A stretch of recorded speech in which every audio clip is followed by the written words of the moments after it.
And welcome to another California Guy video with your boy California Guy. What's up, everybody, and welcome to this video. Now, today, today's topic is the Tupac video. Now, there's been a lot of talk in the mainstream media and social media about Tupac and P. Diddy being the killer of Tupac Shakur.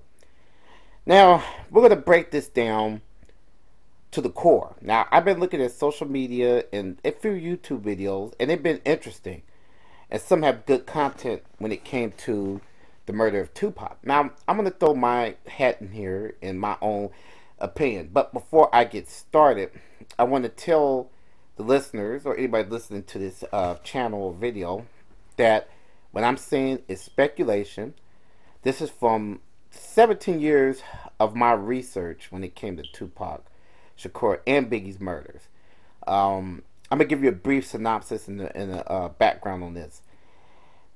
I've been a Tupac fan since the mid to late, I mean not mid to late, I'm sorry, since the early 90s. And I remember him with Digital Underground. I used to be a big fan of Digital Underground. I grew up in Oakland, California. So I've been a fan of Digital Underground, and I remember when Pac kind of split from them and he started doing his thing. I'm a very big Pac follower. I followed Tupac for years. I love his music, his rhymes, his sound, his philosophy. I actually share the same philosophy as Tupac when it comes to black people. So he's one of the best, greatest rappers in history. One of the greatest. Now, he feuded with Biggie. You know, as people know, the East Coast, West Coast wars. I'm not going to go through all of it, so I'm going to be skipping through it.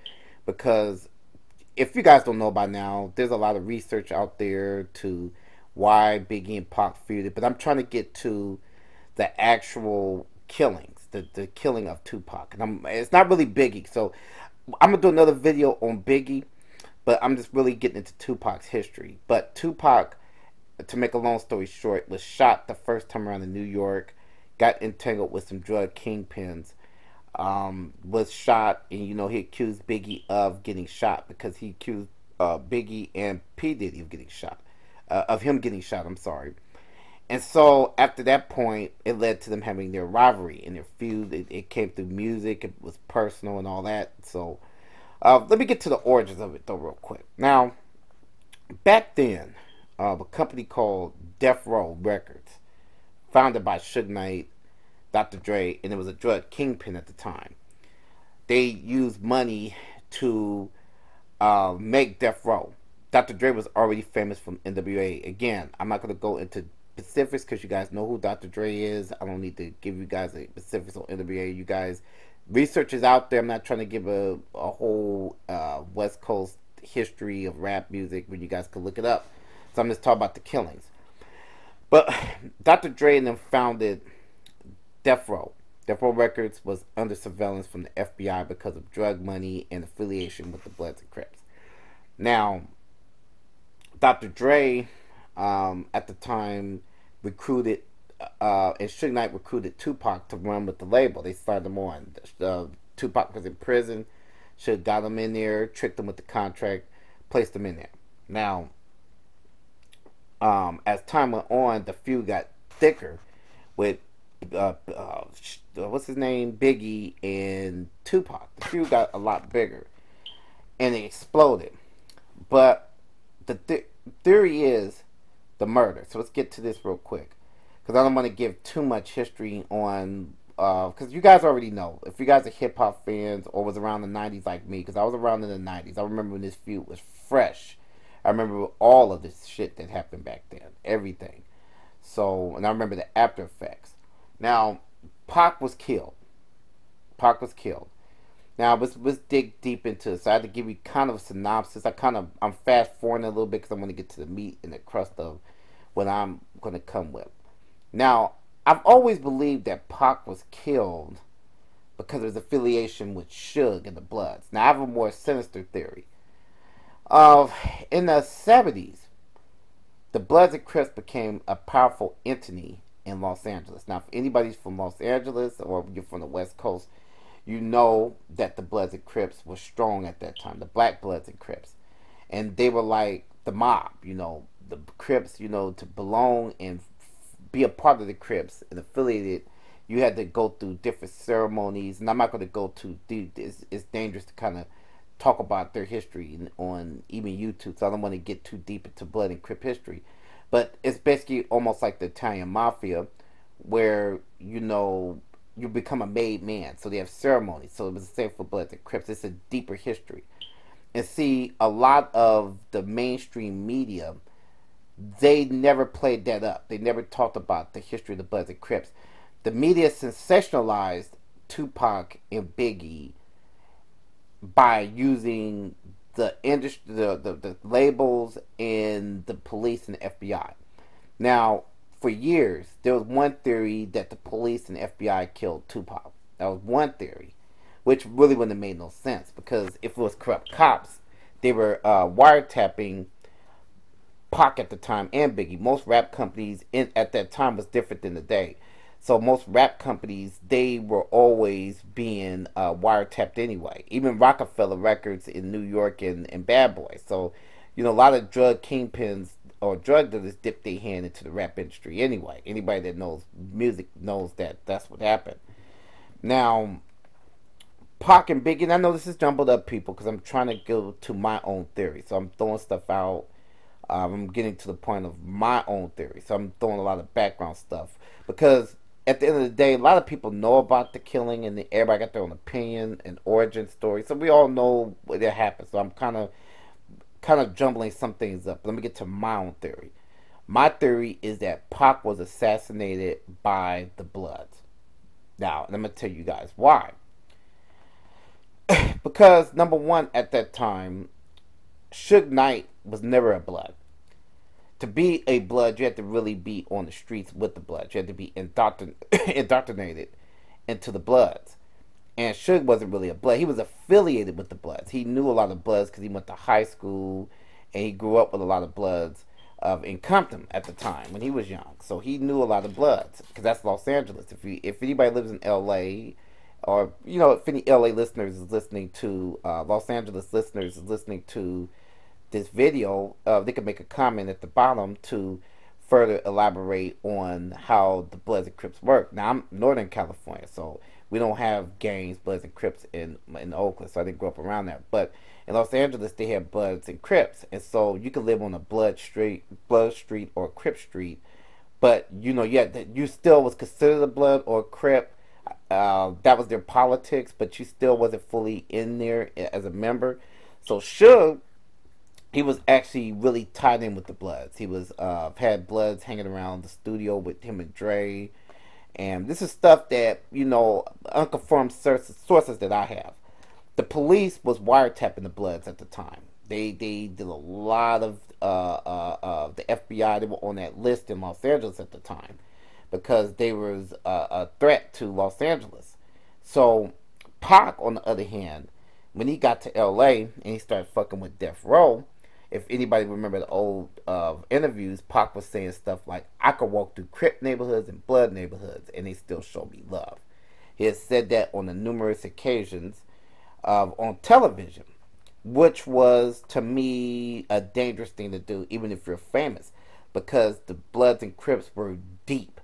The gangs were so deep, and it was almost very secretive. They were so secretive that, like, they show the Crips and Bloods on TV like former members, and they show like little documentaries, but it's still giving you the surface shit. A real Blood and a real Crip is not going to come on TV telling you their history. So, and again, I'm not going to go too deep into their game process, because again, it's dangerous. I don't want my name being associated with knowing their history, but Pac was, I think, looking at their history, and he was fucking with a lot of Bloods and Crips, which goes unreported, because the mainstream media needed to make it be, the mainstream media needed it to be that Puffy logically killed Tupac. Now, I'm not a Puffy fan, never have, but they needed to sensationalize that, because Puffy is a black man that's made money. He's made money, he became successful, and he has a questionable past too, but again, I'm not getting into Puffy's history. But the mainstream media, they needed to sensationalize it, just like with the police and other stuff, and fans that didn't know what they was talking about. The myths started jumping out there, and now they're saying that we got evidence that Puffy hired a hitman. Now, viewers, ask yourself this question: you're black in the United States at that time in the '90s. Rap labels were starting to become really, really big, and making millions of dollars, billions actually, for mainstream companies. Do you not? Do you guys not think that the FBI and the government, United States government, was monitoring their process 24/7? They did. And if Puffy had did that shit, and I'm not, again, I'm not an East Coast fan. Don't get it twisted. I'm not a East Coast hip hop person. But if Puffy had did that, that would have came up in the tapes, because they were wiretapping Badboy at the time, also, like Death Row, and there's evidence out there that supports what I'm saying. So they needed to say that Puffy was involved in it, but really, Pac went to Los Angeles, a territory that was unknown. He went from the Bay Area, which he grew up kind of in the Bay Area, to Los Angeles, that was unfamiliar territory. And he went to a territory where gangs was really dominant at that time. Crips and Bloods was very powerful. And again, not Bloods, I said Bloods earlier, I meant Crips. I think Crips killed him. And I'm going to tell you why. Again, Pac was going into different hoods at the time. This is from different people that knew Pac. He was going into different hoods and territories in Los Angeles, and he was like trying to be cool with all these guys. And you know, once you become a Blood and Crip, you become that for life. You know, you leave it with death. So you can't be some outsider being a part of this set and then being a part of that set.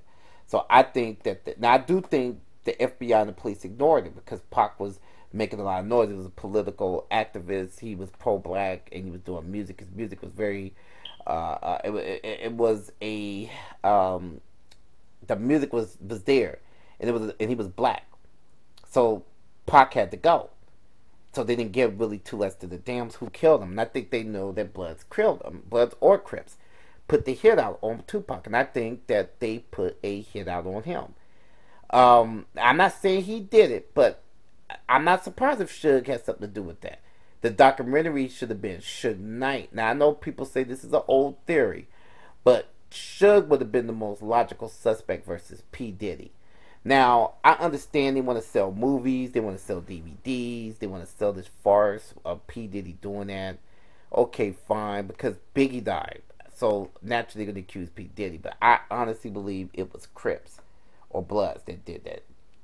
And then the Crip that supposedly killed Tupac, he died. And then the witness, he was a Crip, he died. So it was always logical that these gangs killed Tupac, not P. Diddy. Gangs killed Tupac. And again, you can't come from the Bay Area, Northern California, to Southern California, and then start claiming sets like that. The elite mainstream media had a war against hip-hop at that time. Again, if anybody knows hip-hop or was around in the 80s and 90s, because co-sign what I'm saying, that the media and the American government was very much against the hip-hop music in the 90s. They tried to ban it. They did different things to try to get rid of the music. Kind of like they was trying to do in the 2000s, but it didn't work. See, hip-hop today is very commercial. So it's not really underground. The elite controls it. They control the hip-hop music. They control the rappers. A lot of the rappers themselves have become elite, like Jay-Z, like P. Diddy, and Kanye West, and all these rappers, 50 Cent. These guys are sitting with presidents these days, and White House, and governors. They're dining with movie stars like Bruce Willis. They're able to attend balls and Academy Awards. They're doing all kinds of different shit, and you know, they're hobnobbing with them. Well, back in the 90s, it was different. Even Jay-Z of the 90s wouldn't be where he's at today. Two different Jay-Z's. So back then, rap music was more underground, and that's where Pac's era started. And even Biggie. These were hard street cats and very much pro-black individuals that was breaking into the industry and making these companies money. My other theory was Interscope. I think Interscope put the hit out on Pac also sometimes, because then they wanted to retain the rights to his music. But that's another theory for you guys to research. I'm not going to go too deep into the Interscope thing. It's a few sinister theories and motives of what happened to Tupac, but I think it's easy to say it's P. Diddy, and I'm surprised that this theory even came out, because that theory is actually old. People predicted that. I mean, people accused P. Diddy of that back in the 90s, actually, when that took place. Just like they accused Suge Knight of killing Biggie. They're going to come out with a DVD of that. But the mainstream media needs to deceive you. Deceive you people. Deceive you black people. And some whites even. But mainly you black people. Because they need to prop you up and then bring you back down. And what better way to say that P. Diddy committed murders? And again, I'm not a P. Diddy fan. P. Diddy's a sellout and he's absolutely weak. But I don't know if... I don't really buy the theory that P. Diddy did it. I think gangs did it. I think the police always knew about it because they were wiretapping them. Death Row started with drug money, just like other rap labels. You had drug dealers as roadies, and they were making change off these rappers. So, and their hoods, they were being fed. So, it's just that the media, they need to sensationalize Tupac. And then a movie's coming out later this year, which I do not support. So, I don't support the movie because it's going to be just like the NWA. Shitty. You know, NWA movie was perfect the first hour of NWA, but then it went into another zone. It went into this zone of hyper fantasy biography. Cube, he made sure he made... And the Cube parts were perfect, but, you know, they went into other zones, but that I'm not going to get into right now. I haven't reviewed NWA, I think, on... I don't know if I did a video reviewing it. Don't remember, I got to check. But all I'm saying is that people think about what the media is telling you. They're trying to deceive you with P. Diddy killing Tupac. I don't believe it. I've seen the trailer to it, so I'm going to watch it and maybe review it, but I just don't believe that. But like and share this video. This is one of the longest videos I've ever done. Like and share this video. And sorry for the convolution because I was trying to get my notes together. What else I'm just going to say? Yeah, I was trying to get my notes together on this, and I know a lot of you people know about Tupac and Biggie's murders. I know some of you guys are fans of Tupac. Some of you guys are fans of Biggie. And it was a shame that both of them lost their lives at such young ages. Both brothers was talented. So I didn't want to get too deep into which side was which and who won what. But I do think the mainstream media was responsible for the murders because they hyper-sensationalized... They sensationalized everything that went on with Tupac and Biggie, and it was the elite, and the media, and the media is very dangerous when it comes to this stuff. But like and share this video, people. Peace out and good night.